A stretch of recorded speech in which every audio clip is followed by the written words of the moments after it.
urumva ukuntu twe turabakire abakatolike turabakire twe deja dufite abantu mu ijuru uba ari mu ijuru kiliziya yacu mu ijuru dufite y'ishami departement yacu y'abatagatifu irimo abatagatifu no muri mu ijuru hariyo kiliziya departement ya kiliziya irimo departement eshatu abantu benshi babifashe gutyo hari abampamagaye bagenda bakora mu nzego zitandukanye bakambwira bati cyagire niki tubwo ntabwo uri gushishikariza abantu gukora ibyaha yego no kuri comment mu biganiro ngenda nkora biriho kuri iyo chaîne ese no ku ndirimbo nasohoye ejo bundi twa nzaterura ndirimbe twese tuba turi abana b'Imana ubundi reka nkubwira akagero keza sujye wumva bavuga ngo umuntu ngo ni umusazi yego ubundi twese turabasazi ubu nawe uri umusazi kuko ibintu byose umusazi akora nawe urabikora nanjye ndabikora bigusobanurire ubundi tuba turi abasazi reka nkwereke ikintu umusazi ajya yambara ubusa wese se ujya wambara ubusa nuna Bikira Mariya ni nkaho ari Eva ni Eva mushya ese ntago warubizi je ntabwo nari nzi ko Bikira Mariya ari we Eva mushya niwe oyata Adamu mushya ngiye kubivuga kuri Zaburi nshya Adamu na Eva babayeho ku buryo nyine babayeho koko umuntu witwa gutyo n'uwitwa Eva Adamu na Eva babayeho ese reka nkubaze ikindi mbere yuko yabanze ngenda gusubije nawe banze umbwire Adamu hari icyo bivuga na Eva hari icyo bisobanura yego niyo mpamvu tuvuga ngo Adamu uriya tukavuga na Adamu mushya Adamu wa kera na Adamu mushya tukavuga Eva wa kera na Eva mushya harano ni murakwepa banze utsubize Adamu na Eva Bibiri tubwira mu ntangiriro ntibabayeho Adamu na Eva nyine bifite icyo bisobanuye ariko banze nsobanurira nyine icyo gisobanuye niki Zaburi nshya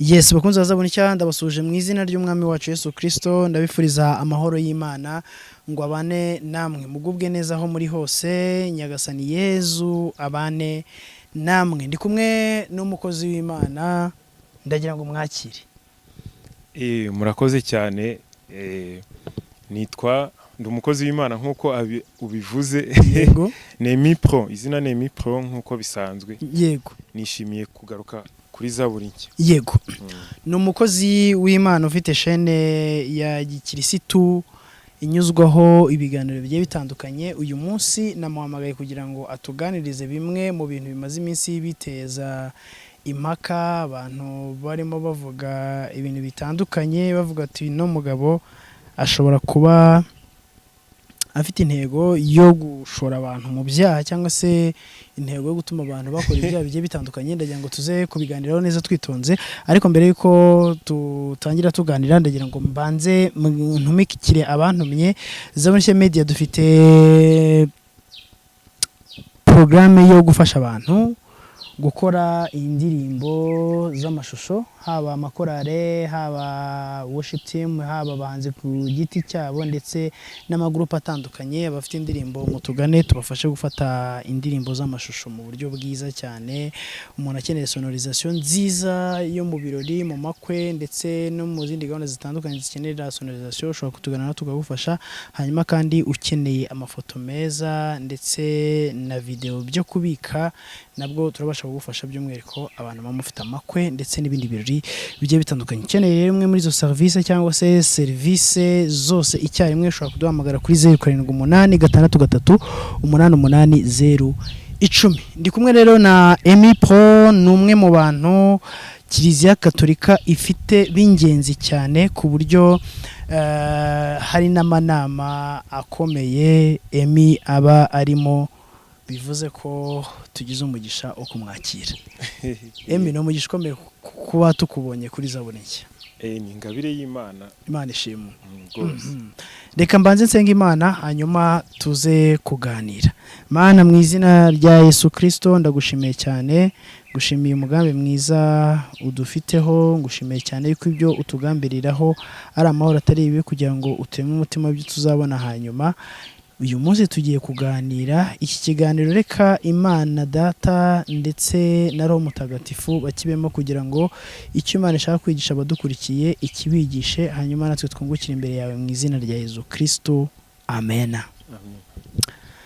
Mbere y'uko nkwakira rero, umuntu akurebye arabona wambaye urunigi. Urunigi rusobanura iki? Urunigi?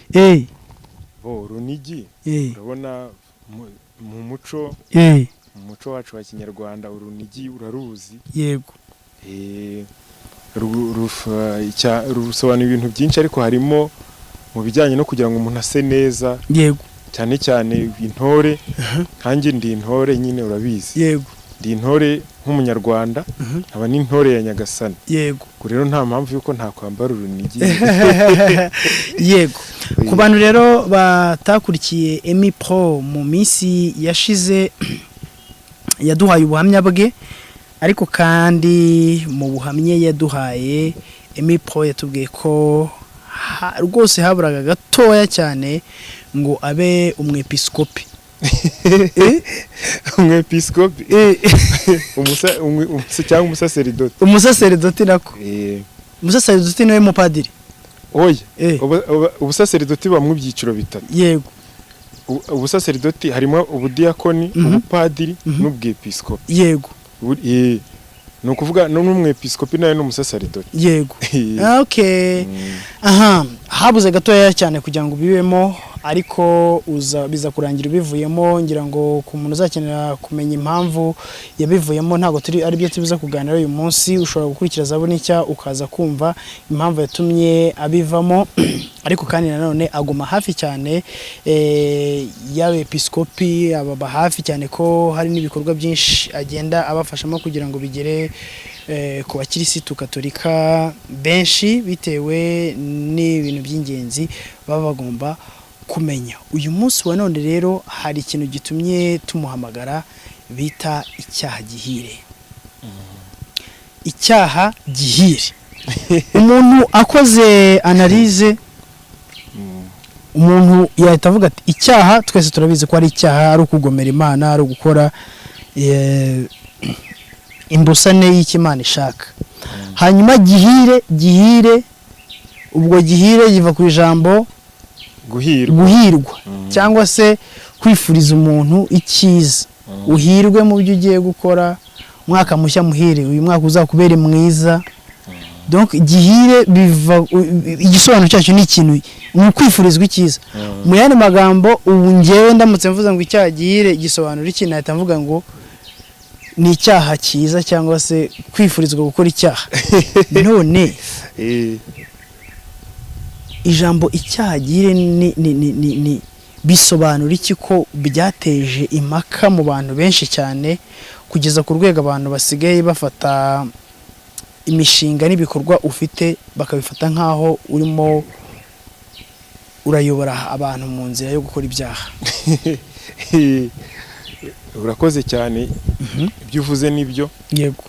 Abantu benshi babifashe gutyo. Hari abampamagaye bagenda bakora mu nzego zitandukanye, bakambwira bati icyaha gihire ni iki.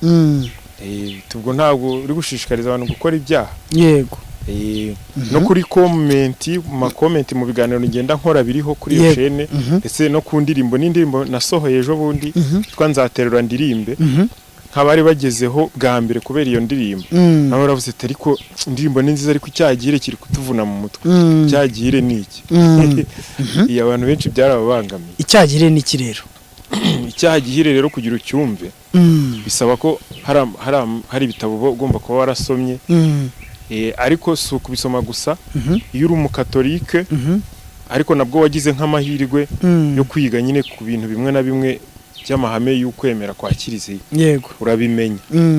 Ariko n'utarabyize yabimenya, abapadiri baba barabimwigishije. Yego. Ubundi icyaha gihire, icyaha gihire ni icyaha cy'inkomoko. Icyaha gihire ni icyaha cy'inkomoko d'abord, nubwo dushobora kuza n'ibindi byaha byose dushobora kugira uburyo tubisobanura muri uwo murongo, ariko ubu ni icyaha cy'inkomoko. Cya kindi Adamu na Eva bakoze. Icyaha bakoze urakizi? Ntacyo nzi. hari abavuga ngo ni icy'ubusambanyi abandi bakavuga ibiki. Ubundi Adamu na Eva icyaha bakoze no gusuzugura Imana. No gusuzugura Imana. Icyo bakoze. None nkubwira impamvu tukita gihire. Ndagira ngo ni byose mbyumve. Impamvu tukita gihire. Yego. Mu by'ukuri ntago dusingiza icyaha antake icyaha icyo bakoze. Yego. Ahubwo dusingiza umukiro cyatuzaniye. Rosari. Rosari cyangwa salvation. Salvation, yego. Umukiro cyatuzaniye niho tuba turi gusingiza. Niyo mpamvu no twebwe muri Kiliziya Gatolika hari n'indirimbo tubiririmbamo. Hari nk'iyitwa Ratasiyoni. Ratasiyoni hari n'indi ntibuka neza. Mu Pasika muri cya gitaramo cya Pasika hari indirimbo tubiririmbamo ngo mbe cyaha gihire cyo cyatumye cyabaye ngombwa ko ni muri yo context y'ukuntu Imana yamanutse mu ijuru iza munsi kudukiza kubera kiriya cyaha. Yego. Imana yigize umuntu kugira ngo umuntu nawe agire kuri kamere Mana. Yego. Icyo cyaha rero ntago mu by'ukuri tugisingiza n'uwo mukiro cyazanye. Niho tuba turi gusingiza. Yego. Ni nko none se ngubu umusaraba. Umusaraba si mubi. Yego. Umusaraba ni mubi, umuntu witabye Imana ni wo bagira, ariko mu mateka urabizi ko umusaraba bawo wambagaho n'abantu. Yego. Ariko abanyabyaha twe turanawambara n'ukuntu ari mubi kuki se tuwambara. None se ububi bwawo nibwo tuba turi kurata. Oya. Ahubwo nuko twawucunguriweho. Yego. Agakiza wabazanye. Agakiza watuzanye. Urumva bitumvikana. Icyaha gihire rero ni uvuga ngo utubwiye muri make yuko icyaha gihire ari icyaha cy'inkomoko. Ni icyaha gihire ni icyaha cy'inkomoko ariko utagarukiye aho gusa. Uhita nyine uza no mu mateka yo gucungurwa kwa muntu. Yego. Kuko iyo icyaha cy'inkomoko uhita wumvamo Adamu na Eva. Yego. None iyo Yezu aje burya Yezu ni Adamu mushya.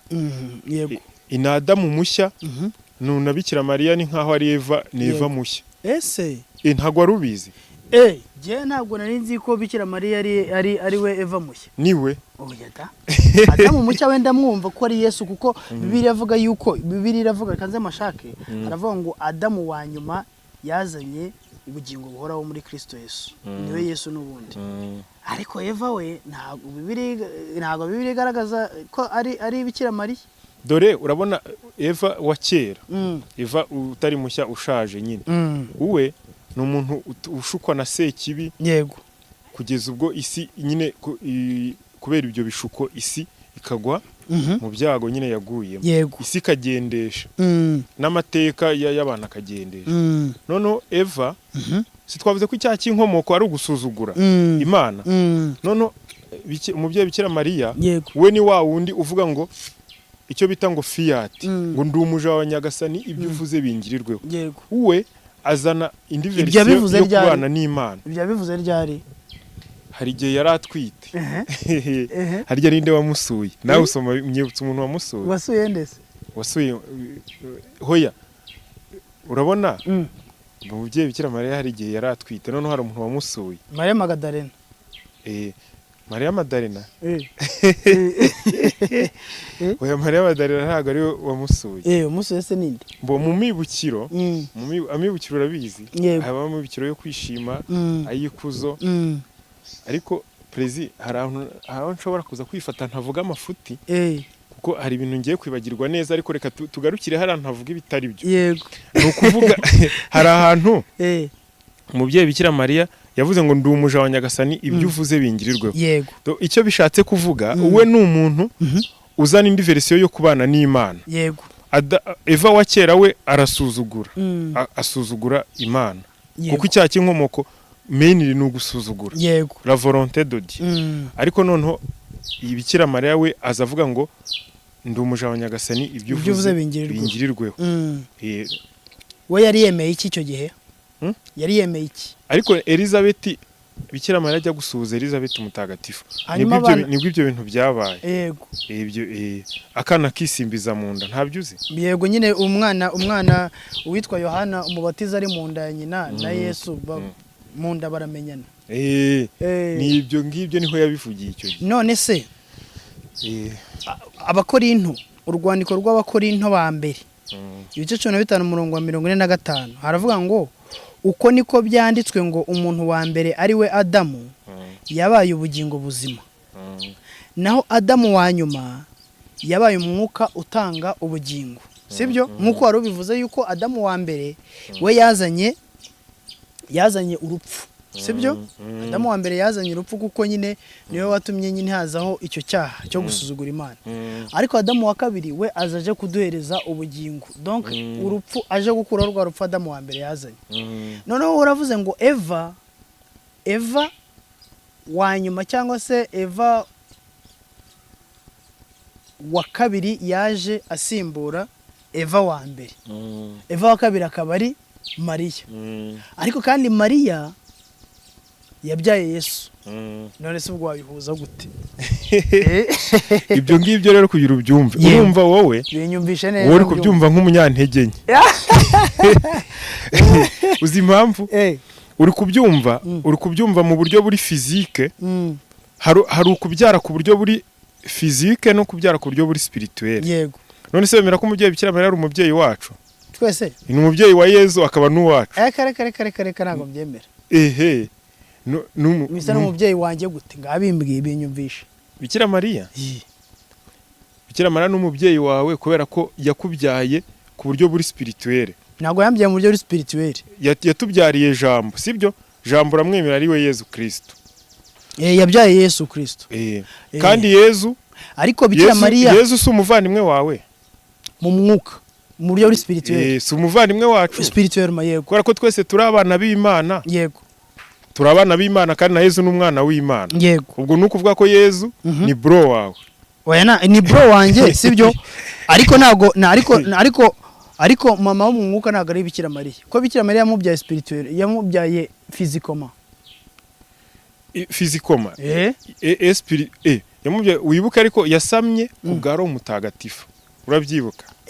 Yego, yamubyaye umwuka wera yamujeho.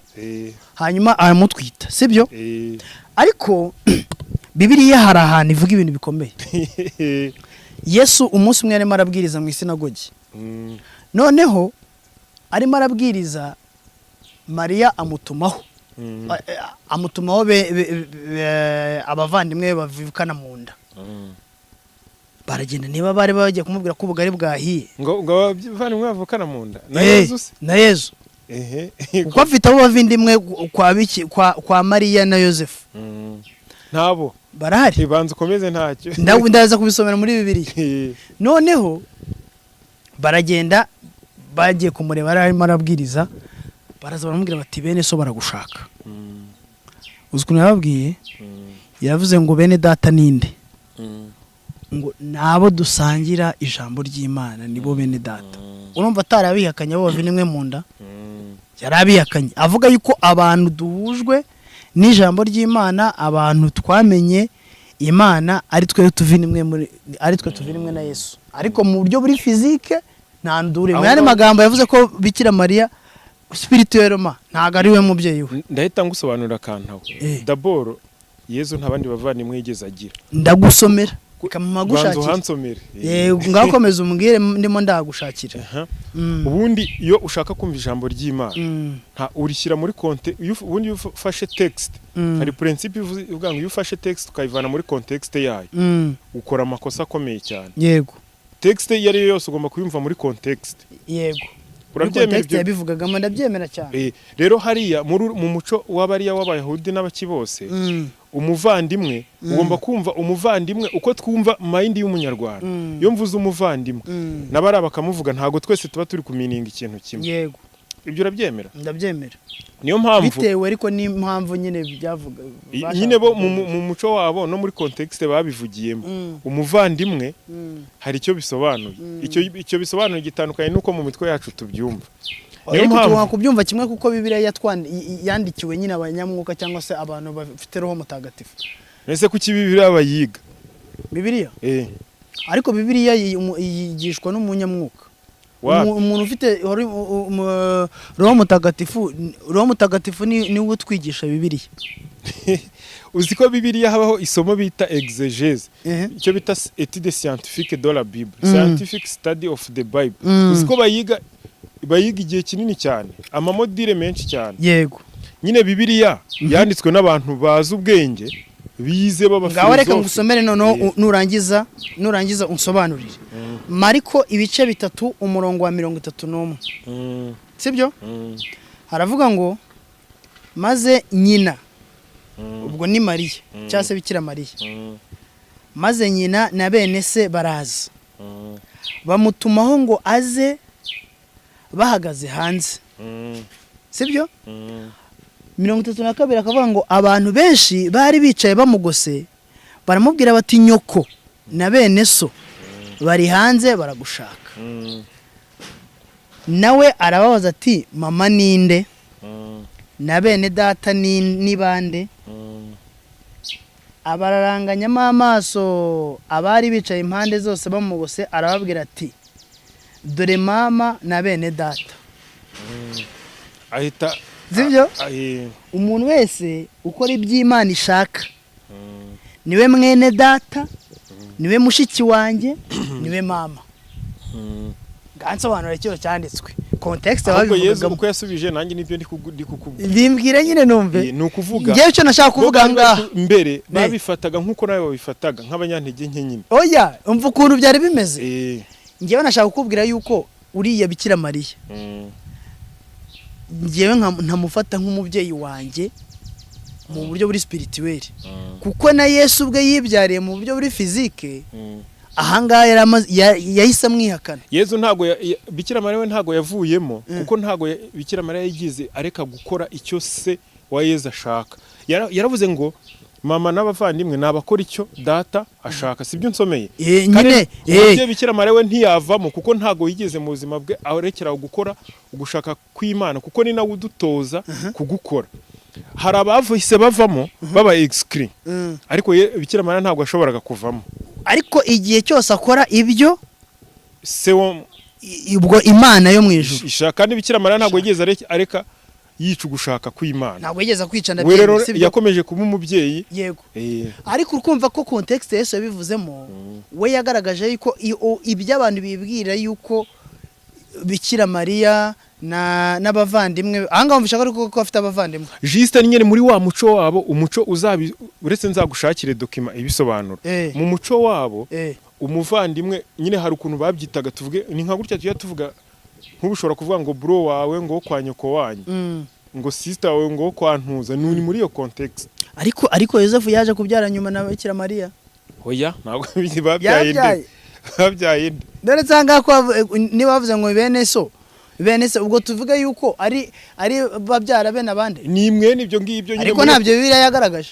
Bibiliya erega ibintu byose ntago byanditse. None se wowe wabikuye he yuko atayo? Twe dufashe ibyo batubwiye hangaha. Nyine exegese Bibiliya none reka nkubwire. Ubu navuga ibyo ngibyo nibyo biga muri ntuzi. Iyi prezi uzajya usoma no muri Bible hasi hari udusobanuro tubamo. None se prezi reka nkubaze.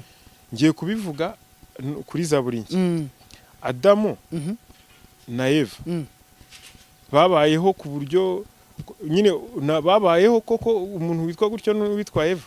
Adamu na Eva babayeho. Ese reka nkubaze ikindi mbere yuko yabanze ngenda gusubije nawe banze umbwire. Adamu hari icyo bivuga na Eva hari icyo bisobanura. Yego.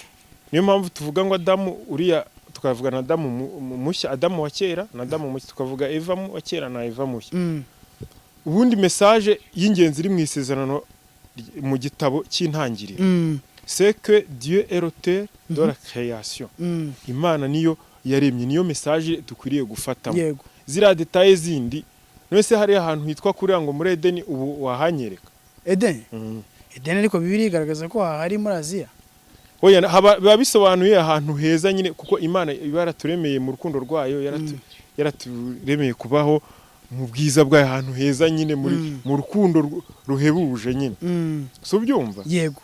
Rero impamvu ibyo ngibyo mbikubwiye no kugira ngo nkumvishe ko Bibiliya abantu bagomba kuyiga. Yego. Bino bintu by'abantu bagenda baduka umuntu akabyuka ngo ngiye ngo ndapotere ngo ndi pasiteri hari ahantu urimo mfite urakwepa umwuka wera ariko ngo nzi Bibiliya hari ahantu urimo urakwepa banza unsubize Adamu na Eva Bibiliya tubwira mu ntangiriro ntibabayeho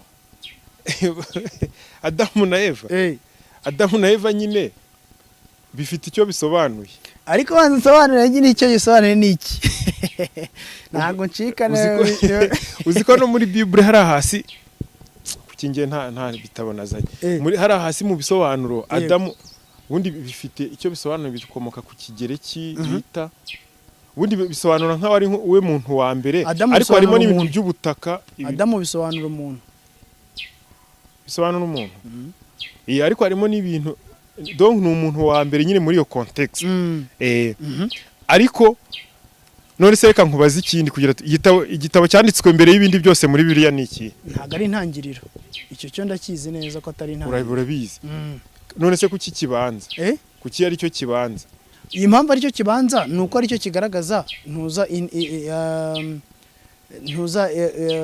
intangiriro nyine yo kurema none se kuki babanje bakandika ibindi noneho kuremwa se bivuze ko byabayeho nyuma ubwo ni ukuvuga ko rero n'ibyo ngibyo ubyemera wemere ko n'ibindi bifite icyo bisobanuye hari uburyo abadukuriye mu by'ubuzima bwa roho bo boruganiza ibintu bakabiha sanse bakavuga ngo iki kintu kigomba gutangira gutya kugira kizakurikirwe n'ibi gikurikirwe n'ibi kugira ngo boriyante umuntu mu buzima bwe abajagaraye akubagana mu bwenge ashaka kumenya ukuri ashaka kumenya yibaza ibibazo byinshi reba mbere yuko Bibiliya iza hari abafilozofe benshi cyane ba Socrate ba Aristote ba Platon n'abandi ba Descartes bashakaga quel est le sens de la vie igisobanuro cy'ubuzima ni iki bagakubagana mu bitekerezo n'ibiki byose bose bapfuye nta numwe urabibona ariko Bibiliya yo igiduye igisobanuro cy'ubuzima tukabona ko bufite aho buva naho bugana mu yandi magambo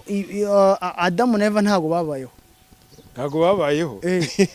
ufite ukuntu rego uri murango yefa kuko arashaka gusobanukirwa icyo kintu origine ya Adamu na Eva Adamu nta muntu umuntu ubaho nkuko witwa Prezili nitwa Emipro nta muntu witwa Adamu wabayeho nta n'uwitwa Eva wabayeho bifite icyo bisobanuye uravana ukinsobanuriye uko byagenda kose none se ari ibyo ngibyo twatangiyeho tuvuga nyine ko icyaha cy'inkomoko icyaha gihire ubwo nta cyaba kiriho kuko baba batarabayeho ubwo nta baba barabayeho kandi ubwo Adamu wa mbere niba utamwemera ko yabayeho ubwo na Adamu wa nyuma nawe ntawe yabayeho ndabisobanura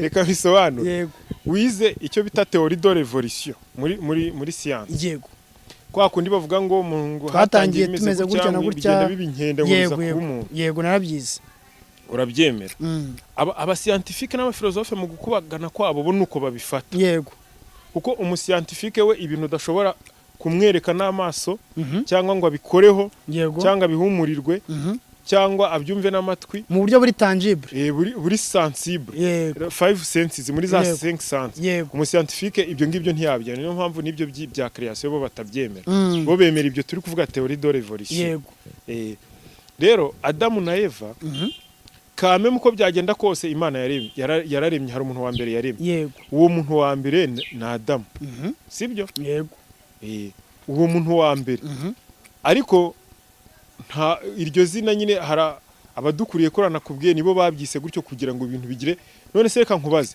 kwita ibintu amazina bisobanuye iki muri science kwa kundi muri bio ariko no muri biravuga ngo nuko ngo umuntu agenda yita ibintu amazina uzarebe no muri biology na he hose buri kintu cyose bakita izina nawe witwa izina ukitwa Prezili kugira ngo ugire identity tukagira naho ukomoka nibiki kugira ngo ibintu bigire sanse nyine bireke kuba mu kavu rero uwo muntu yagombaga kugira ukuntu yitwa sibyo kugira ngo ubuzima nyine bugire sanse ariko urumva ko yabayeho nyine yabayeho nyine ko rutanye baza ko atabayeho oya sizi uyenda ukuntu nari mbivuze niba ariko uwari uri kubyumva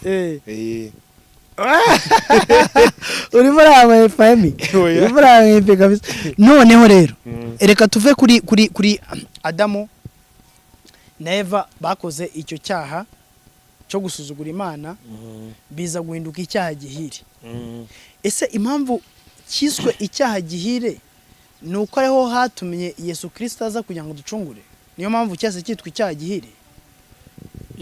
mbere cyabaga ari kibi cyane mbere yuko Yesu aza cyari kibi cyane kuko urumva nicyo cyoretse inyoko muntu. Yego. Urabizi ibintu byabaye mu isezerano rya kera. Yego. Bibi cyane nyine byabaye kuri muntu. None Yesu amaze kuducungura. Yego. Nibwo cyahise kiba gihire, dutangira kucyita gihire nyine kubera uwo mukiro cyatuzaniye ari we Yesu nyine. Nuvuga ngo icyaha cyaje kuba gihire kuko Yesu yaje kuza akaba aricyo gituma tubona agakiza. Kuko icyo cyatumye amanuka mu ijuru. Yego. Hanyuma icyaha gihire mu rundi rurimi bakita gute? Mu rundi rurimi? Mu rurimi rw'igifaransa cyangwa se ikilatini bakita gute? Icyaha gihire muri iki inkomoko cyo bakita péché originel. Urabizi ibyo. Yego, cyo nkubone. Noneho icyo ngicyo abwo na assignment umpaye. Gusa iyo concept y'icyaha gihire twe turayigira muri Kiliziya Gatolika nkuko natangiye mbikubwira. Hari n'indirimbo tubiririmbamo. Yego. No kuwa gatandatu mutagatifu iyo ndirimbo imwe turayiririmba. Iyo muri Exultate iyo ndirimbo bayita Exultate. Yego. Ariko umpaye assignment yo kujya kureba kugira tutayobya imbaga. Yego. Ndaza kujya kubishaka neza ubutani ingaruka nzaza mbizi. Za nkwigira ruguru gatoya uyove mu kazuba. Igira imbere ho gakeya. Yego. Hanyuma Emi, ubaye ukivuga ku cyaha gihire mitangira amatsiko yo kukubaza.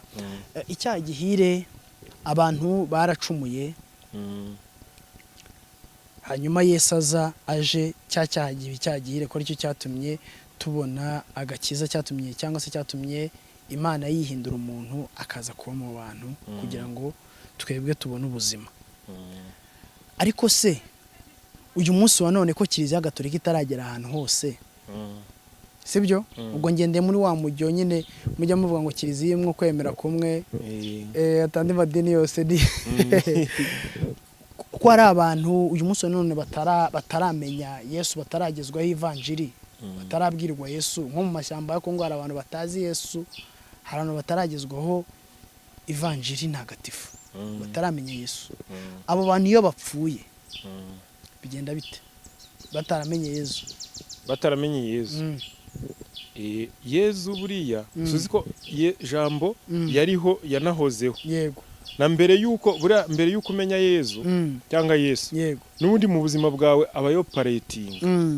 Uzi ko aba akomeza kukugirira neza ko Imana ari urukundo, Imana akaba ari umubyeyi. Yego. Na mbere yuko umumenye si ngombwa kuba konsiya yuko ahari kugira ngo akugirire neza. Ntago warubizi. Nubwo waba utamuzi. Abari akomeza akakugirira neza, ahubwo iyo umumenye we ntacyo bimumarira, ahubwo we bikuronkera ingabire zigukiza. Oya. Aya. Ahangaho ko tuyobeje. Reka tujyaho ku mashyamba yo muri Kongo. Bari yuko byagenda kose hari abamuzi bamwirengagiza n'abataramumenya nk'uko bivuze, ariko n'ubundi akomeza kubagirira neza. Nubwo bo bashobora, buri muntu wese aba afite ibintu by'ibitangaza Imana imukorera mu buzima bwe. Yego, ndabyemera. Niyo yaba ari umwicanyi, niyo yaba ari igiki, Imana ibimukora. Ariko se nk'uwo muntu utaramenye Yesu, ni gute Yesu akorera muri we? Kuko wibuke ko mu ivanjiri ya Yohana ibice 14 umurongo wa 6 haravuga ngo Yesu yarimo avuga ngo ni nzira ukuri n'ubugingo, nta ujya kwa data ntamujyanye. Kandi Bibiliya ikakomeza kugaragaza yuko icyatumye Yesu aza no kugira ngo tuzaronke ubugingo buhoraho. Ubugingo buhoraho muri Katolika mavuga muri ubugingo buhoraho, ariko natwe turabivuga ubugingo buhoraho cyangwa se ubuzima butarangira, uko twakoresha bwose. Ubugingo bw'iteka abantu nyine bakazabona ubwami bw'Imana.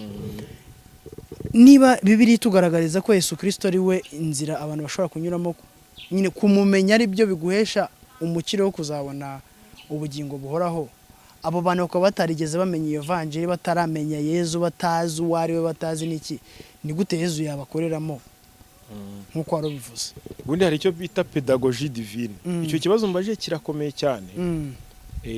Kuko wahita unambaza ngo mbere ya Yesu ku isi imaze imyaka nako Christianism, ubukristo bumaze imyaka 2024 bubayeho. So byemera? Yego. kandi si muri geography no mu mateka imaze imyaka myinshi cyane subizi yego ubwo abantu babayeho mbere yuko aza ubwo bo bimeze bite urumva ko gisa n'icyumbaje biyajya gusa rwose hari icyo bita pedagogie divine yego urabona muri pedagogie byandi byo kwigisha nyine kurera umuntu ubwenge bwa muntu hari ukuntu umwana ugenda ukavuga uti umwana wiga muri gardienne nzamwigisha ibi birabyo mbireke kuko atabisupporta ubwonko bwe butaragira tuvuge nk'urugero nk'umwana wo mu wa mbere baramubwira ngo kabiri gukuramo gatatu ntago bishoboka ariko arawugera bakakubwira ko bishoboka yego nyine Imana nayo mu mukiro muri histoire d'Israël mu mateka yo gucungurwa kwa muntu hari ukuntu yagiye itwara umuryango wayo guhera nyine mu isezerano rya kera kugera muri shya yego rero none se abantu ba mbere yuko Yesu aza mu isezerano rya kera se bafite ukuntu bahuraga n'Imana kandi kabakiza cyane amategeko bagenderagamo no kuvuga Imana dufite conscience y'Imana muri twebwe yego Imana ibisanzwe turimo yego ntago iri hanze yacu niyo mpamvu cyagerezo yavuga ngo nujya gusenga ujye winjira mu nzu yawe ukinga ntago ari hariya mu nzu hariya ni muri wowe mu mutima wawe kuvuga Imana ibisanzwe iturimo bari abantu batagize batamumenye ifite ukuntu nayo mu mpuhwe zayo no mu rukundo rwayo nabo ikomeza kubakiza muri izo ntege nke zabo nase ikabaha no kuyubaha kandi batayizi ikabaha kuyubaha batanayizi bakanamenya amategeko y'Imana kwirinda no kujya gute iyo conscience ibiturimo Imana ibiturimo hari akantu k'ubumana katurimo yego katurimo niko kadukoresha niyo utaba wabisomye biriya gusa iyo ubimenye biragufasha kurushaho yego ariko none se tuyende kuri urwo rugero rw'abantu babayeho mbere yuko ariko kiriya gihe nyine ubwoko bw'Imana bw'Abisirayeli gusa barabisirayeli gusa none se abanyarwanda bo urashaka kuvuga ko nta kuntu babanaga n'Imana twe twabanaga n'ibigirwamana za Nyabenge na za Ryangombe na byaki byose ariko abanyarwanda bemeraga iyo Mana nyamana iyo Yesu yatuzaniye bari bayizi ahubwo bya Nyabingi n'ibiki babifataga nk'ibintu bibafasha kuyigeraho ntago babifataga nk'Imana ntago ari byo basengaga yego hanyuma se ubwo icyo gihe ubwo urumva batarabaga babangikanyije Imana nyine kwa kundi bibiri tubwira ngo ntitwagize izindi Mana dusenga cyangwa twemera izindi tweme oya ziramana nyine harimo abanyarwanda bake bari bafite ibigirwamana bakanaterekera ariko harimo nabandi babifataga ko biriya bya Nyabingi n'ibiki byose ibibafasha kugera ku Mana nyamana ni nkuko umubyeyi Bikira Mariya n'abatagatifu baradusabira ntago tubasenga umubyeyi Bikira Mariya nawe aradusabira ntago tumusenga yego kandi abantu benshi bavuga yuko nyine mu musenga mu ati udusabire utugire gute kandi urumva nuko kudusabira se urumva ko nawe afite ahandi atugerera ubwo saba arahagana he ku buryo yabagerera ku Mana nkuko nubundi yari asanzwe adusabira ku mwana we yego kandi ibyo ngibyo no mu mateka yarabikoze mu bukwe bw'Ikana yaravuganiye abantu biremera yabasabiye agapeti subizi agapeti mitsingi kandi dupeti twinshi dutandukanye yabasabiye udupeti ko ntacyo kunywa bagifite subizi yego noneho aravuga ati cyababwira mu gikore none se yabavuganiye yarabavuganiye yarakiriho ariko bibiri tubwira yuko iyo umaze kugera munsi y'ubutaka nta kundi gutekereza ubu gifite nta handi hantu buri sinzi impamvu muvuga yuko Bikira Mariya afite ahantu ari ku buryo abasabira twebwe twemera ko hakurya y'imva hari ubuzima ntago twemera ko ubuzima bugarukira munsi mu butaka yego twe twemera hakurya y'imva hari ubuzima hari n'indimbo yambonye ivuga ngo hari ubuzima urayizi ariko ubuzima tuzabamo nyuma ubu abantu barategereje mu bituro kuboneka k'umwami wacu Yesu Kristo ubu ngubu abantu b'abarokore bagenzi bawe bapfuye bari mu bituro rwose twebwe abakatolika ntago tuba bari mu bituro bamwe bari mu ijuru abandi bari muri purgatori n'abandi bake bari iyo hasi nyine abari hasi ubwo nabameze bate abo nyina bari mu muriro w'iteka bo baratangiye gukongoka utangira kufiri ukongoka n'umuntu umeze gute umuntu utarakurikije nyine amategeko y'uhoraho nyine nkuko babivuga muri Bibiliya ubasuzuguye Imana nyine yego suzi ko natwe nyine twari twaraciwe umuryango w'Imana wari waraciwe kubera kiriya cyaha yego cyo gusuzugura Imana ni kibi cyane yego none se wenda reka hari abantu batatu mbwiye hari umuntu uri mu bugingo bw'iteka ubu ngubu wapfuye hari uri muri purgatori hari n'uri mu muriro sibyo uri mu muriro ni umuntu wasuzuguye Imana agakonoza koko agakonoza mu kuyisuzugura ku buryo nta kindi yari asigaje yego ku buryo hirya yaho yagejeje nta kindi gishoboka yego ngo ahita ajya mu muriro w'iteka ajya mu muriro w'iteka ubundi umuriro w'iteka uzi icyo bisobanuye umuriro w'iteka ni ukubaho kure y'urukundo rw'Imana ku buryo buhebuje bukonoje maximale ijuru ni ukubaho noneho mu rukundo rw'Imana ururimo neza neza nyine nta kintu cyagutandukanya narwo yego noneho muri purgatori ni hagati ni umuntu uba uri muri transition akiri gusukurwa nyine yego purgatori ujya muri purgatori n'umuntu umeze gute abafite utwaha nyine tworoheje tugomba kubanza gusukurwa yego abantu baturamusabira bigakunda zo mu purgatori wasaba afite nk'ibyaha bimeze bite no perezida aransekeye erega Yesu yaravuze ngo urumva ngo hanze hazaba imbwa n'abarozi sibyo ngo n'umuntu wese ukunda kubeshya akanabikora kandi kubeshya mu isi mw'ino si turimo nicyo cyadufata nk'icyaha cyoroheje ni nacyo abantu bakora mu buryo bwihuse batabanje kugira kurutenda nk'icyaha cy'ubusambanyi cyangwa iki ariko umva Bibiliya yagaragaje yuko ibyo byaha byombi imbere y'Imana bingana utwo twaha duto uvuga muri purgatori ni utuhe dushobora gutuma umuntu atajya mu muriro akabanza kujya muri purgatori ni utuhe ibyaha byose ntabwo bingana imbere y'Imana kuko niyo mpamvu habaho n'icyaha cyo gutuka hari ibindi byaha Imana ibabarira ariko nko gutuka Roho Mutagatifu ntabwo kibabarira none se si icyaha ntabwo bingana nose reka nkubaze perezida uravuze ngo icy'ubusambanyi cyo gikomeye umuntu asambanye n'umukobwa cyangwa n'umudamu babyumvikanye kandi yujuje ibyangombwa ibyo leta isaba kugira ngo nyine abantu bakora icyo gikorwa babyumvikanye atamufashe ku ngufu n'imyaka yujuje undi akabeshyira umuntu bakamwica ubwo ngubwo waba ukoze icyaha gikomeye n'indi mu maso y'abantu waba ukoze icyaha gikomeye n'uwo ngo byarangiye anamwishe mu maso y'abantu ariko mu maso y'Imana bose baba bakoze ibyaha bingana kandi wero ese ibyo ise byanditse ibyo byanditse erega icyaha cyose aho kiva kikajya ni ikintu kiza kikagutandukanya n'Imana kandi nta cyaha cyaza ngo Imana ngo ntitandukane nawe ariko ntago bigutandukanya ku buryo bungana niyo mpamvu turi kuvuga ijuru ni ukubaho wegereye uri mu rukundo rw'Imana neza uri kumwe nayo wegeranye mufatanye yego noneho wemera se ko twebwe hari abantu batangira kubaho mu ijuru bakiri hano ku isi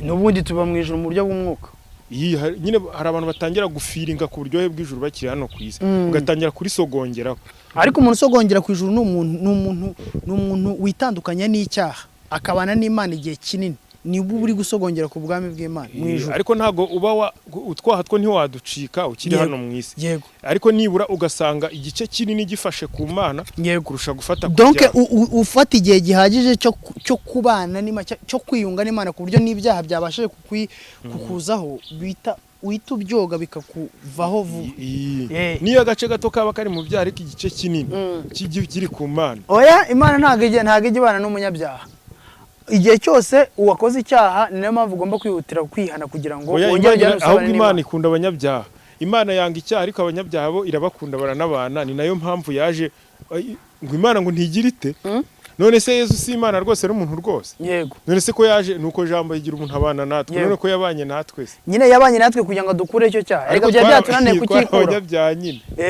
twara abanyabyaha yego turacyakomeje ariko tutaza kuva muri topic turacyari ku kintu bita icyaha gihire ngira ngo turusheho kugenda dusobanukirwa sibyo ndashaka kubanza kunsobanurira ibintu bitatu ku buryo umuntu wese udukurikiye asobanukirwa neza ibyo bintu kujya mu muriro w'iteka kandi batubwiye ko kujya mu muriro w'iteka nyine no muri iki gihe nyine umuntu upfuye ahita ajya mu muriro w'iteka cyangwa akajya mu ijuru cyangwa akajya muri purgatori ndacyashaka gusobanukirwa abo bantu ibyo bice bitatu by'abo bantu ku buryo n'umuntu udukurikiye atavuga ati bungere mpfuye nahita njya ahangaha ubidusobanura neza tubyumve reka muhere ku muriro w'iteka yego umuriro w'iteka umuntu uwujyamo ni umuntu wagiye kure y'urukundo rw'Imana agakonoza nyine akitandukanya nayo rwose ku buryo buri maximale nk'urugero rero ukitandukanya nayo ni ukuvuga ubundi se kuba uri kumwe n'Imana ni iki ni uko wubahiriza amategeko yayo d'abord yego kandi itegeko riruta ayandi ni iry'urukundo urabizi yego urukundo ukunda mugenzi wawe nk'uko wikunda ugakurikiza n'ari amategeko yose y'Imana Yego. none iyo ibyo byose wabiretse iyo ubiretse kandi urabizi ko ari abantu babireka yego aho ngaho automatically umuriro w'iteka ntiwawucira yego aho urahumvise yego noneho purgatori bikomoka kuri purgare mu kilatini purgare mu gifaransa bivuga purifier noneho purgatoire nyine ni mu isukuriro twumvamo harimo purifier yego ni mu isukuriro noneho hari abantu noneho baba bari nko muri transition ugasanga nk'agace kamwe kari mu rukundo rw'Imana kandi kari ho gatoya nyine kaganisha aho ngaho habi yego nk'urugero nk'uku uri umukirisitu ukaba ubana n'Imana neza ariko ukaba ufite n'utundi twaha ku ruhande ariko hari n'utwo nkora n'ibyo nkora byiza yego nk'urugero nkawe upfuye none abo wajya muri purgatori kare njye ni direct mu ijuru ntago wayikandagiramo ntabwo ndandikandagiramo gute se twese tuba turi abana b'Imana ubundi reka nkubwira akagero keza si ujya wumva bavuga ngo umuntu ngo ni umusazi yego ubundi twese turabasazi ubu nawe uri umusazi kuko ibintu byose umusazi akora nawe urabikora nanjye ndabikora bigusobanurire ubundi tuba turi abasazi reka nkwereke ikintu umusazi ajya yambara ubusa wese se ujya wambara ubusa ahubwo kuko we ari umusazi abikorera hatagomba kubikorera no mu gihe atagomba kubikoreramo ariko wowe ubikora mu gihe n'ahantu ugomba kubikorera si ubyemera ibyo ndabyemera ndagutsinda ngira ikindi kintu umusazi akora udakora umusazi agenda yivugisha mu nzira yivugisha nawe hari igihe ujya wivugisha ariko utari mu nzira gute se uri nko gutekereza cyangwa uri kwiga uri gufata nk'ibintu mu mutwe yani kwifata mu mutwe nawe mari kwivugisha hari abantu babikora biga bari gusubiramo akavuga kugira ngo bifate yego subizi yego ubwo nawe yasaze hoya ntago abayasa umusazi we nuko atazi gukora ikintu ntago agomba kugikora no mu gihe agomba kugikorera reba nk'ubu turi mu kiliziya urabizi ko mu kiliziya hari igihe bakoma amashyi bakabyina none nka padiri ari gusobanura ngahaguruka ngatarama ngakoma n'amashyi kandi abandi bicaye yego none naza gucunga ahubwo mu gihe bari gutarama no gukoma amashyi nkajya nakwica ugomba n'umusazi sibyo none ibyaha rero tugarutse kuri biriya twari turi kuvuga yego ubwo nenzanyemo n'ibyo by'umugore wawe twari turi kuvuga kuri purgatori yego purgatori hari ukuntu umuntu nyine kubera ko umuntu ari dinamike umuntu arakubagana rimwe uba uri mu mpuhwe z'Imana mu rukundo rwayo mu kanya ibindi bintu bikagukubaganya bigatuma ukubagana urabizi ko no muri caractéristique des êtres vivants mu biranga ikintu gifitemo ubuzima harimo no gukubagana kandi Imana niyo yabidushyizemo irabizi niyo mpamvu yatwejeje n'umwana wayo kuko yari bizi neza ko ibyo bintu nyine bigomba kuzatubaho noneho rero hari igihe agace kamwe gashobora kuba kari mu Mana ariko kaza gukubagana gatoya ugasanga hari nk'agace nka kimwe cya kangahe kitari mu by'Imana icyo gihe iyo upfuye ntago uhita ujya mu ijuru hari unyura muri transition transition center hari ahantu unyura aho hantu niho twita muri purgatoire ugomba kubanza ukababaraho gatoya ariko bidakomeye nko mu muriro w'iteka aho ngaho twe turanabasabira ngo umuntu abategereje ikirere yari aho ngaho gusukurwa asukurwa nande n'Imana none se ko numvishe ngo hari igihe ngo utanga amafaranga ngo bagutangira amafaranga sinzi ukuntu nabyumvishije abantu bo mu isi ngo kare bagutangira amafaranga kugira ngo usukurwe bakayatanga se kwandi ku Mana ujya muri kiliziya oya ibyo bintu wabivuze yari afite ikibazo ubwo yari yasinze nta mafaranga tujya dutanga kugira ngo roze ive muri purgatori zigiye mu ijuru ntayo ni uvuga ngo ni Imana ibyikorera mu rukundo rwayo no mu mpuhwe zayo ni ibyikorera ariko icyo gihe urakimara abantu bakagusabira kuko urabizi ko nyine kubera urukundo hari ubundi twe muri kiliziya dufite kiliziya iri mu rugendo kiliziya iri mu rugendo ni twebwe nkanjye niyo ndimo na kiliziya y'abahire ubwo nabari mu ijuru n'abatagatifu niyo mpamvu nakubwiye ko twebwe deja dufite abantu bari mu ijuru abatagatifu umwe muracyari ngo mu bituro muri gukongokerayo baba batarakongoka baba bari mu bituro nyine baruhukiyemo bategereje ko Kristo aza hanyuma urumva ukuntu twe turabakire abakatolike turabakire twe deja dufite abantu mu ijuru uba ari mu ijuru kiliziya yacu mu ijuru dufite y'ishami yego departement yacu y'abatagatifu irimo abatagatifu no muri mu ijuru hariyo kiliziya departement ya kiliziya kiliziya irimo departement 3 hari kiliziya yaba iri mu rugendo yego niyo departement ya mbere niyo urimo nawe nanjye niyo ndimo yego noneho hari kiliziya y'abantu bari mu isukuriro yego niyo purgatoire yego noneho hari na departement y'abatagatifu none se umuntu ava muri purgatoire ryari akajya mu ijuru cyangwa akarimbuka cyangwa akajya mu Imana nimenye igihe nyine azamaramo bitewe n'impuhwe zayo ikurikiza urukundo rwayo yego ariko biterwa n'ukuntu muba mwamusengeye turanamusabira ariko ntabwo ariko dufata umwanzuro wanyu muramusabira none se buri abantu bose nimubasabira bose umuntu wese wapfuye bane mumusabira kugira ngo muri purgatoire Imana imukureyo imujyane mu ijuru uriyo yego uriyo turamusabira ariko bose twe dukora inshingano zacu no kubasabira kuko ibindi umwanzuro decision finale n'Imana ifatwa n'Imana none se mumenya gute yuko umuntu yagiye muri purgatoire yego twebwe ikintu kitureba yego twebwe turabizi mu kwemera kwacu kwizo departement zihari yego kuko hari n'amamori kintu abaragiye abaho buri abara batagatifu hari abaragiye babonekera abantu bamwe na bamwe n'abari muri narazo mu purgatoire nabyo mu mateka ya kiliziya yaba byaragiye bibaho yego ariko twebwe ntago tuzi gupima ngo tumenye ngo yahise ajya mu muriro w'iteka cyangwa ari muri purgatoire cyangwa ari mu ijuru twebwe ibyo dushinzwe no kumusabira gusa nuvanga ashobora kuba ari no mu muriro mukamusabira muzi ko ari muri purgatoire ibyo ntibitureba twe dupfa kuba twakoze icyo tugomba gukora yego data ariko uwo mu ijuru we muramumenya hari igihe akora ibitangaza yego nk'abatagatifu burya ntabwo bapfa kugira umutagatifu hari ibintu byinshi baba bagendeye yego hari igihe azakabonekera abantu hagira nk'ibitangaza akora mu buzima bwabo yego nk'urugero kugira ngo muvuge muti uriya muntu noneho turabyemera yuko yagiye mu ijuru hari nk'abatagatifu ako nanjye ushobora kuba ntangiye kumupagana reka nsubire mu misa neza nsubire no mu bitabo hari abatagatifu baba baragiye babaho nuko ntabandi kwibuka neza amazina yabo ariko tuba twaragiye tubyiga nyine yego bakagenda bahura n'abantu bakabakorera hari nk'umutagatifu abantu biyambaza wataye nk'ikintu ugahita ukibona nk'imfunguzo ziguheza yego ugahita umwiyambaza uhita uzibona nyeje ubundi ndataye urufunguzo iyo nza kubimenya simba naramwiyambaje akarumpereza ndaza kugushakira izina rye mutagatifu nawe nakwambaza nabwiye Yesu se ko ari we wenyine wabinkorera Yesu ntahagije nawe aragufasha uko Bibiliya avuga ngo Yesu Kristo niwe mfura mu bazutse kuki najya kwiyambaza undi mutagatifu kandi Yesu ari ubundi Rome tenetre sociale umuntu yaremewe kubana n'abandi kandi iyo communion ubwo iyo communion iyo sociabilité ntabwo umuntu nyine ufite ukwemera abantu bapfuye tuba tukiri kumwe tuba turi en communion dushobora gukominikana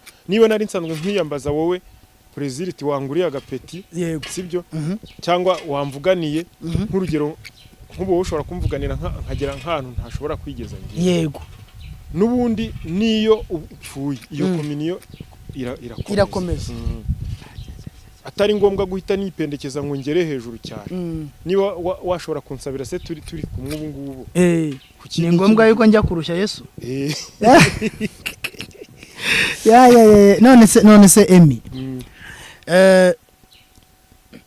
umbwiye yuko kugira ngo mumenye ko umuntu yagiye mu ijuru ari uko mumwerekwa ntabwo ari ukwerekwa gusa n'ibintu byinshi kirizi igenderaho ntabwo ari icyo cyonyine hari ibintu byinshi bagenderaho nge ntazi twazasaba nk'umupadiri nakurikomeninga gushaka umusaseridoti yego akaba ari udusobanurira icyo bagendera kugira ngo ko umuntu yagiye mu ijuru ngiye ndi kuguha agakeregeshwa kanye nk'umukristo yego uri kwamamaza ukwemera ko yego nuvuga ngo nk'umuntu wagiye mu ijuru umuntu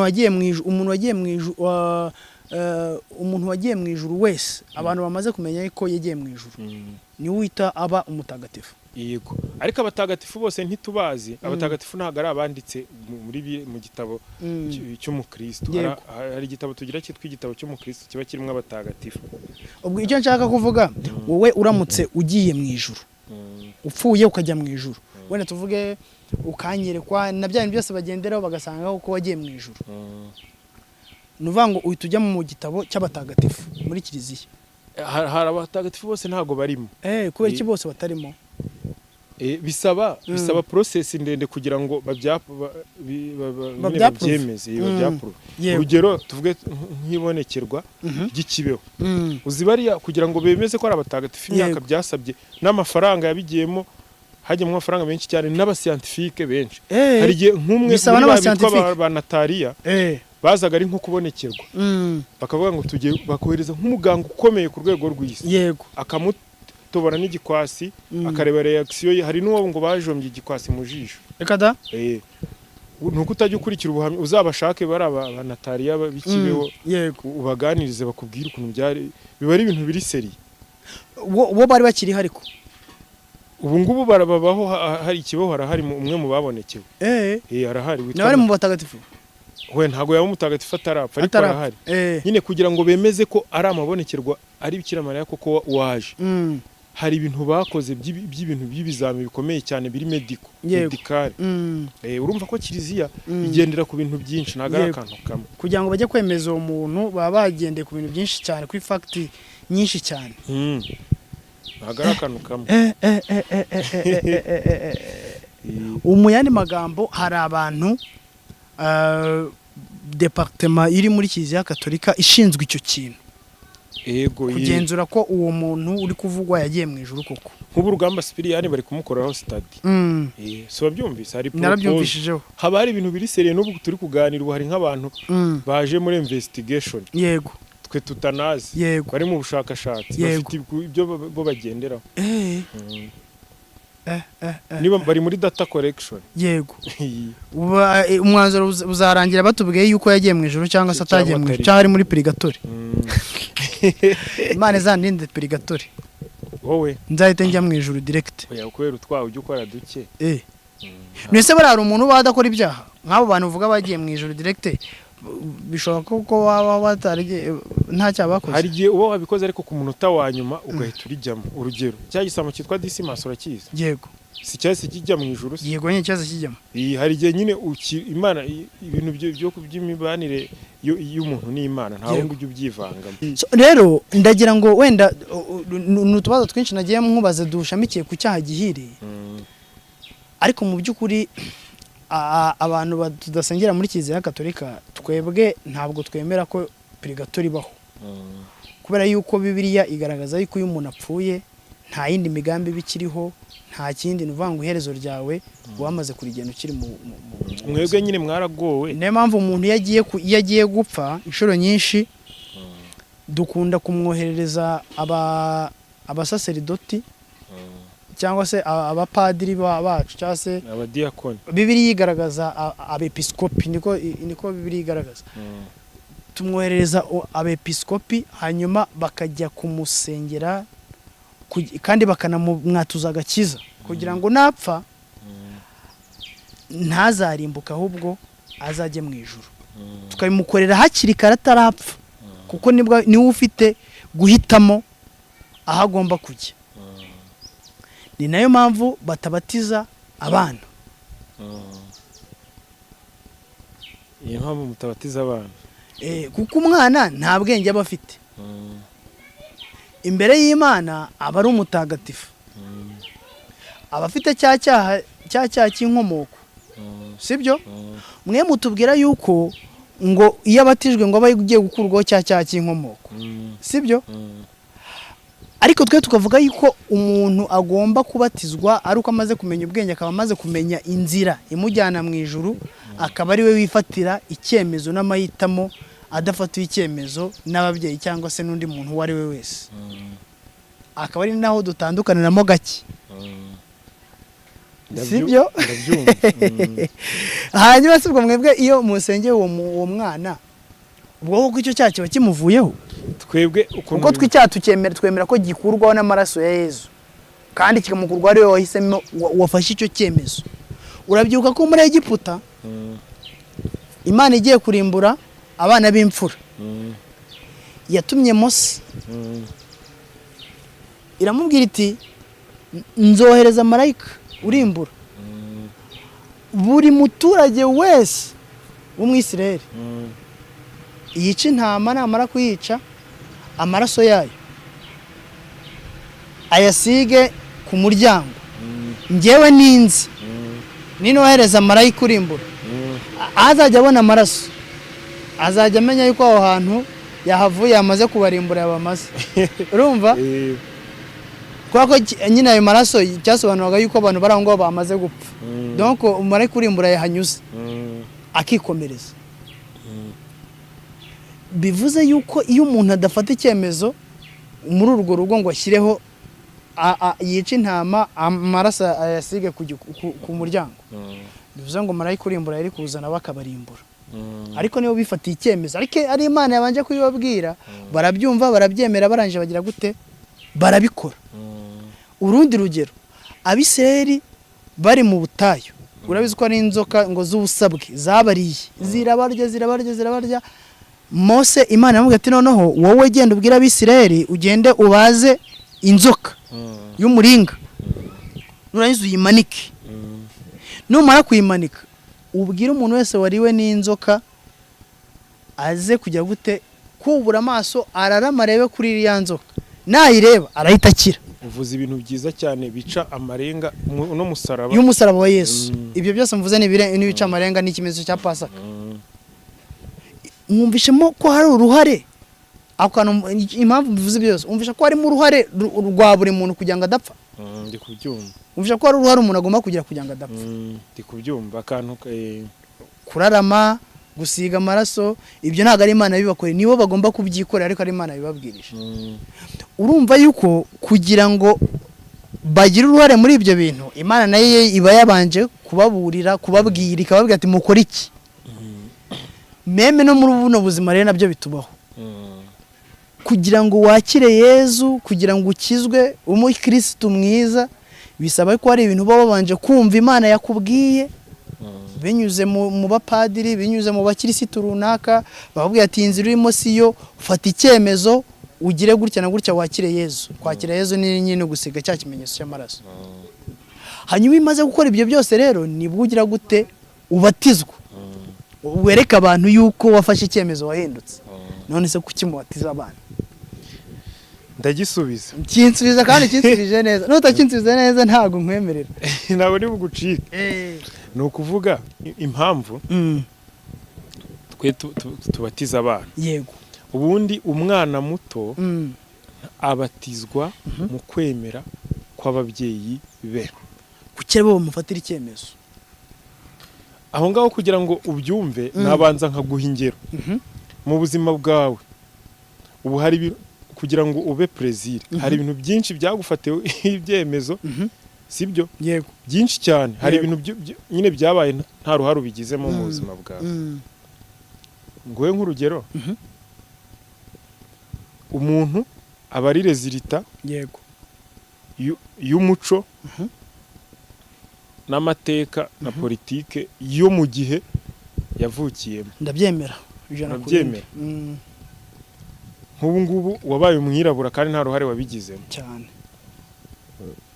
Nk'ubu ngubu wasanga iyo uvukira nko muri Amerika wari kuba urundi. Yego rwose cyane.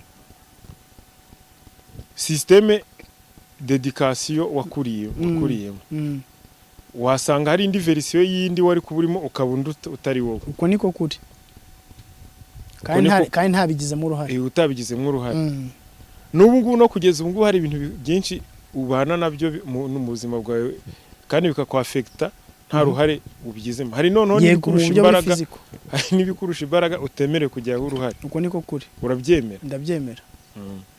Rero ukuntu ubuzima kuki abantu bashaka ubuzima buri wide, ukuntu Imana yabigennye nyine, muntu ibintu byose ntago ari ngombwa ngo wowe ngo ugushaka kwawe konyine gukore. Umwuka uri guhumeka nta bubasha ufiteho. Ndi gushaka kuza kugutsinda kukumvisha ndaganisha hande wavuze. Ntaho turi gutsindana, turi kuganira. Turi kuganira. Ubu ngubu igifu cyawe kiri gukora n'umwijima uri gukora n'ibiki. urabizi ko systeme nerve hari volontaire na involontaire. yego Hari iyo dufite ubushatse wahaguruka, ushatse bambwira ngo haguruka ugende, ushatse wambaza ibibazo nkuko turi kubikora. Yego. Ariko hari icyo utakora. Ntabwo wabwira umutima ngo bro uretse gutera. Cyangwa ubwira umwijima ngo uretse kugira. Bikwereka ko nyine umuntu ari akantu gato muri univeri mu nyanja, muri univeri mu nisanzure. yego Ni akantu gato. Hari ibintu tugomba kwemera uko byagenda kose. Ubwenge bugiraho buryo kwemera, ahubwo uzanambaze ngo kwemera ni iki. Tugomba kwemera kubera ko udutwe twacu n'umushize narabikubwiye ni dutoya. Hari ibyo nyine tutabasha kwakira biturenze. Rero umwana abatirizwa mu kwemera kw'ababyeyi. Ababyeyi be urumva ni nka bya systeme nkubwiye bya education no by'amateka n'imico n'ibiki. Kandi bikwafeka. yego Rero none se niba ibyo byose ubundi byemera, kuki utakwemera kubatirizwa ibindi iyo bigeze mu kubatizwa biba byavuye mu isi iri physique cyangwa iri tangible, twagiye mu isi iri spirituelle. Isi iri spirituelle rero ni wowe ugomba kwifatira icyemezo kuko ntawe ukigufatira. Hoya ntabwo ari ugomba kwifatira icyemezo kubera ko ubivuze neza. Reka tujyane mu isi iri spirituelle. yego Iriya monde iri spirituelle roho zirakonectinga, urabyemera? roho ziconnectingana ariko ari uko zifite icyo zihuriye. Ntabwo bisaba kubishaka. Niba muhuriye mu isi y'umwuka, niba muhuriye ku gukorera Imana murahura. Roho mutagatifu ufite roho mutagatifu bombi barahura. Ariko niba nanone mufite isi iri demoniaque naho murahura. N'umwana rero ufite umwana se watangiye uvuga ngo abafite roho itarangirika. Ibitarangirika ariko inuvanga ibitarakira Holy Spirit, umwuka wera cyangwa roho mutagatifu, ibitaranakira n'isi iri demoniaque. Uvanga aho ngaho abategereje ko umwana abanza kugira ubwenge kugira ngo noneho aturwemo n'iyo myuka yombi. Ariko nanone uko bibi tugaragariza ko uyu mwana yavutse, iyo umwana avutse aba ari mu biganza, uvanga bari mu biganza by'isi y'umwijima. Kuko bafite cyaha cy'inkomoko. Umwana niba ababyeyi baramuhaye ubuzima buri wowe, ubuzima bwawe ufite ubukesha ababyeyi bawe. Yego. Kubyemera. Ubuzima buri physique. Ariko n'ubundi bwose nibo babuguhaye. Ubuzima buri spirituel ntabwo mbukesha ababyeyi banjye, ahubwo mbukesha Yesu. Kuko erega njye umubyeyi wanjye uko nshobora no kumubyara mu mwuka nkamubera pare. None se Yesu sakorera mu babyeyi bawe? Yesu akorera no mu babyeyi bawe, noneho baka ku mbuto bakomoye mu kuba bakorana nawe bamwemera. Nizo nyine bifashisha bakurera bakakugira uri wenyine. Dore icyo nshaka kukubwira rero. Ubu njye ndashaka kukubwira yuko papa wanjye ubyara mu maraso nshobora kumubera pare cyangwa se papa we mu mwuka. Donc njyewe nshobora kumubyaza ubutumwa bwiza. Ubwo urumva yuko biratandukanye. Iyo tubyagize mu isi iri spirituelle, papa wanjye ashobora kumbera umwana, njye nkamurera mu mwuka, nkamukuza akagera ku kigero cya Kristo. Ariko ababyeyi noneho reka noneho mbivuge ku buryo buri wese, ukwemera ko ababyeyi gukwiriye kuba kumeze nk'ukwa kiliziya. Ukwemera nk'uko kiliziya ibyemera kandi ibyigisha. Aho ngaho agaparametre uzanyemo karise kuko umubyeyi ashobora kuba ari n'umusazi, sibyo? Ashobora kuba yarabatijwe cyangwa afite ukwemera ariko ari umusazi, cyangwa afite n'ikindi kibazo. Ni ukwemera kwa kiliziya muri rusange, kuko ni nako ababyeyi bakoreye kuba bafite. Uko kwemera niko twebwe tubatirizamo izo mpinja. Aho ngaho muradushuka. Abana mujye mubareka bakure, hanyuma bifatira icyemezo bamenye ibyo bagiyemo ibyo ari byo. Kuko none se wemera ko kubatiza, ubundi kubatiza iyo umwana bamubatije ni iki kiba gikoretse muri we gishyashya kidasanzwe? Gikoretse. Wemera se ko umuntu afite pariti physique na spirituelle? Yego. Hari ikintu kiba kibaye gikomeye. Yabatijwe. Gikomeye kuko roho zirakonectinga buriya mu buryo bw'ukwemera. Yego. Buriya roho yanjye n'iyawe n'iyundi muntu n'iyundi zifite reba internet ukuntu ikora. Ndabyemera cyane. Internet ni amaseriveri abari ahantu hatandukanye ushobora guconnectinga. Roho zirakonectinga. Yego. Ni nako umuntu akonectinga n'Imana. Rero umwana roho ye n'ukwemera kwa kiliziya birakorana. Ubwo iyo abatijwe ni iki kiba kibayeho rero? Umwana iyo abatijwe cyangwa se n'umuntu mukuru iyo abatijwe muri kiliziya ni iki kiba kibayeho? Aba yinjiye mu muryango w'abana b'Imana. Ahubwo aba wabaye umwana w'Imana. none se bivuze yuko umuntu uyu munsi wa none utarabatizwa adashobora kuba ari umwana ataba ari umwana w'Imana utarabatizwa ntago ari we nyine ngaho arambeye umuntu utarasukwaho amazi cyangwa utarajya muri amazi manini ntabwo aba ari umwana w'Imana. Hoya ni umuryango, navuze umuryango w'abana b'Imana. Kiliziya ni umuryango w'abana b'Imana, ni ukuvuga umwana w'Imana n'umuryango w'abana b'Imana ni ibintu bitandukanye. Yego. Si byose. Nuvuga ngo ushobora kuba umwana w'Imana ariko utarinjira mu muryango w'abana b'Imana. Yego, utari muri uwo muryango ushobora ngiye kuguha nk'urugero. Ushobora kuba bavuze ngo nkawe ukaba uri president ufite bino bintu byawe ukora. None bagahita bavuga ngo dukoze kampani y'abantu bakora nk'ibi ngiye ubukora. Wowe ntuyigemo, ariko umuntu yirimo hari inyungu azabigiriramo. Nk'urugero bakavuga bati umuntu birimo muri iyo koperative tuzatumuha credit ya miliyoni 100 kugira ngo atere imbere, ariko umuntu utayirimo batayimo. No kuvuga yuje mu muryango w'abana b'Imana hari inyungu nyinshi bigiramo, hari amahirwe menshi. Aho none ndakumvishije. Sunyumvise. Aho ndabyumvishije bivuze ko ushobora kuba umwana w'Imana ariko utarinjira muri wa muryango w'abana b'Imana rero Kiliziya. None se ubwo urumva rero yuko igituma umuntu aba umwana w'Imana atari ukubatizwa. Igituma umuntu aba umwana w'Imana atari ukubatizwa, ahubwo nuko umuntu aba yinjiye muri iyo koperative yitwa Kiliziya. Nta Kiliziya ntago ari koperative. Gutyo wahita urimbuka Kiliziya. None se sibyo uzi ko yakiba ari kera, kiba ari nko mu kinyejana cya kangahe, hari aho wari kuvuga iryo jambo ugahita upfa. Bagahita banyita Kiliziya ni koperative. Yose ni kare Kiliziya. Kiliziya. None se reka noneho nkubaze. Ngewe ndi muri n'urugero ndi umukirisitu, ngize kwemera katolike kwiza, nyine mbaye umukirisitu mwiza, ariko ahantu ndi ntago binyemerera kuba nabatizwa. Nk'urugero ndi umuntu wo muri Aziya, wenda mba muri Iraq, kandi Iraq ni igihugu kiri Islamique, utapfa kubona wenda Kiliziya Katolika. Icyo gihe ntago mbaye umwana w'Imana iyo bigenze gutyo ntarabatizwa, ubwo nzategereza nshakisha. Ariko utari mu muryango nyine mbani ariko ntari mu muryango, ariko bitambuza yuko nzajya mu ijuru. Imana ifite ukuntu mu mpuhwe zayo no mu rukundo rwayo no mu buhanga bwayo igenda yo ibigorora. Ifite ukuntu ibana nawe muri izo ntege nke zawe no mu bibazo byawe urimo. Buri wese ni n'umusazi buryo Imana ifite ukuntu imukunda mu busazi bwe. Imana nta kibazo, impuhwe z'Imana zikugeraho. Gusa hari ikintu nkubwiye gikomeye cyane.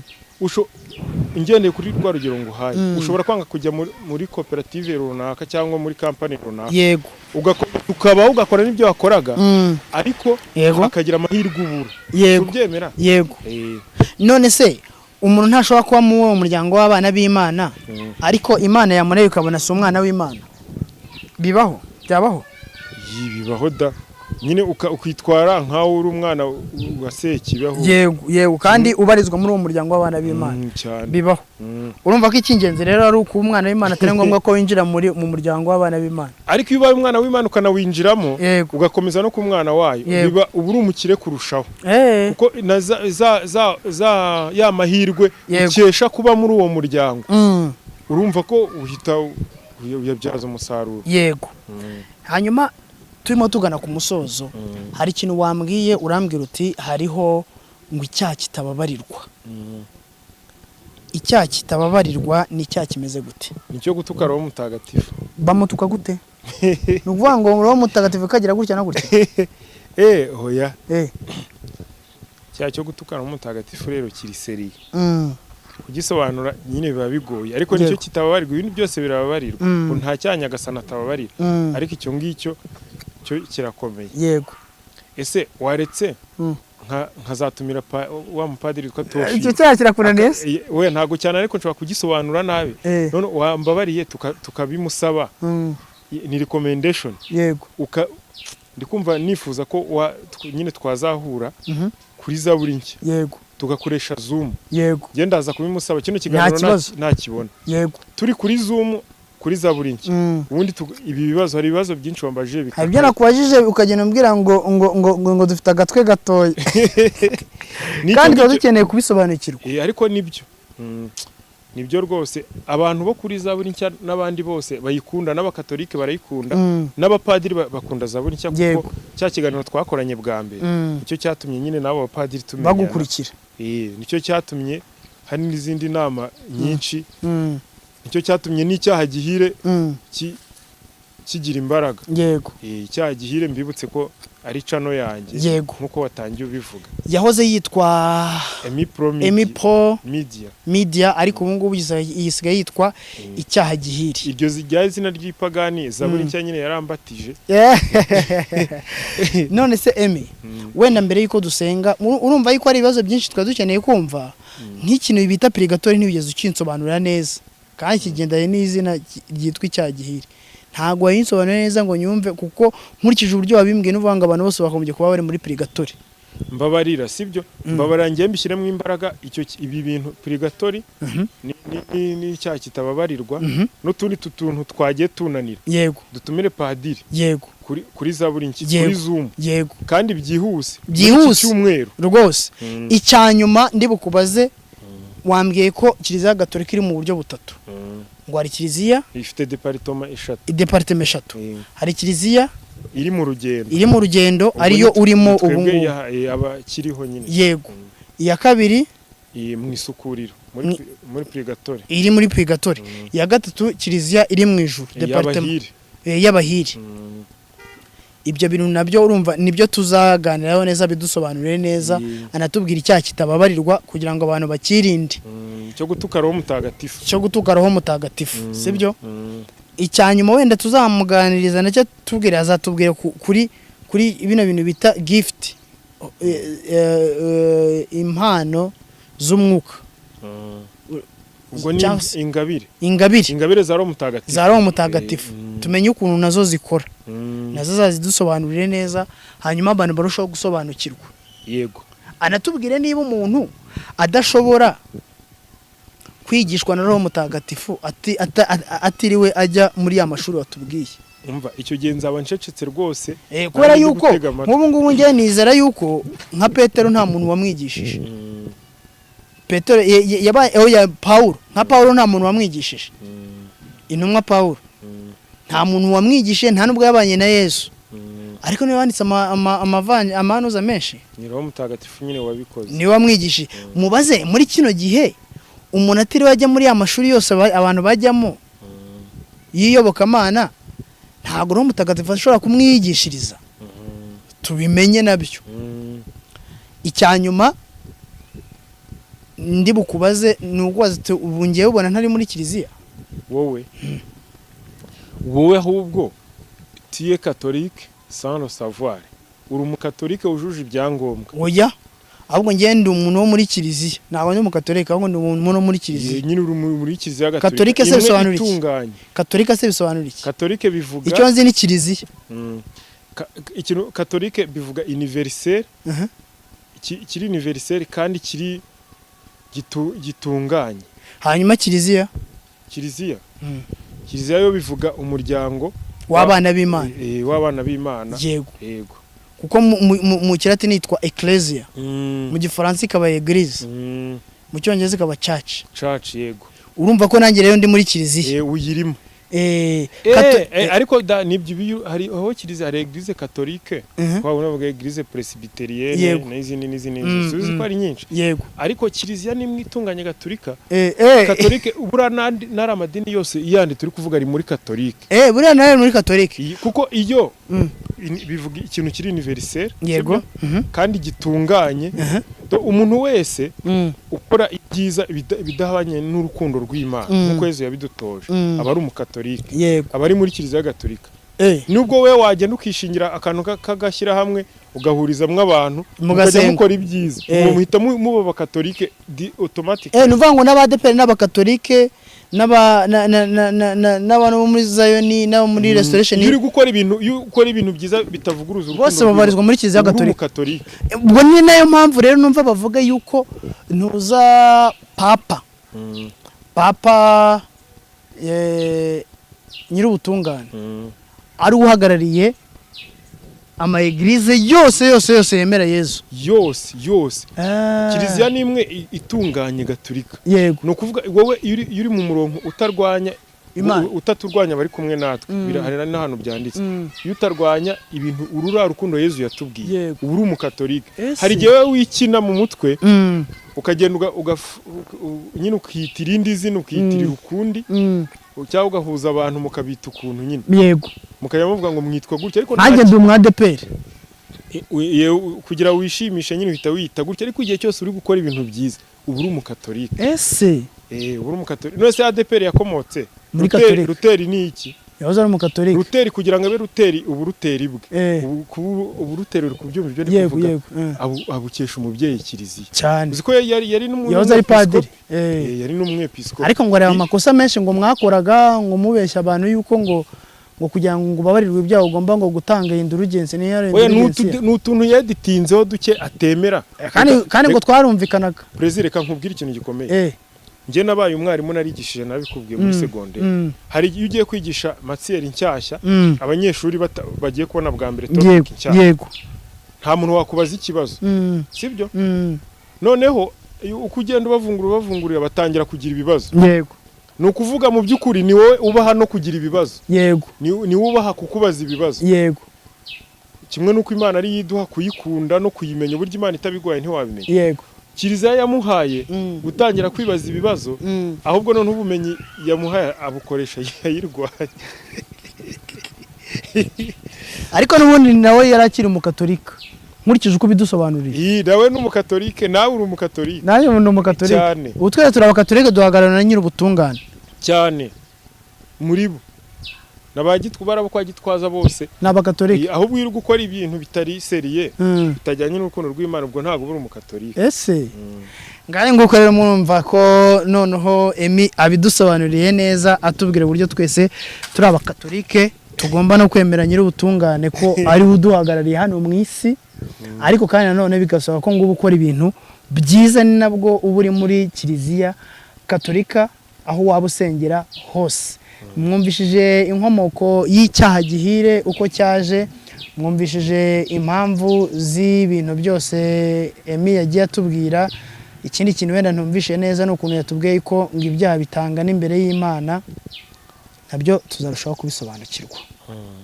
Emi reka ngushimire cyane rero hanyuma dusoze n'ubundi n'isengesho. Ariko ku muntu dukurikiye ushobora kujya kuri YouTube ugashakisha ishene yitwa Icyaha Gihire. Hariho ibiganiro byinshi yagiye agirana n'abakozi b'Imana cyangwa se n'abaepiskopi urihangana ari amaterme nyine mba ntarasobanukirwa neza. Hariho indirimbo zigiye zitandukanye.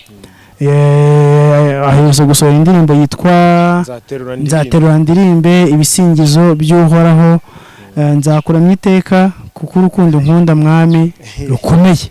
Rwose urayizaho. Iyo ni indirimbo nziza cyane twarimbaga kuva kera n'umunsi kwa tukizirimba. Hari indirimbo nyinshi cyane z'Imana yagiye akorana n'abastari benshi batandukanye z'Imana nziza cyane ishobora kugufasha.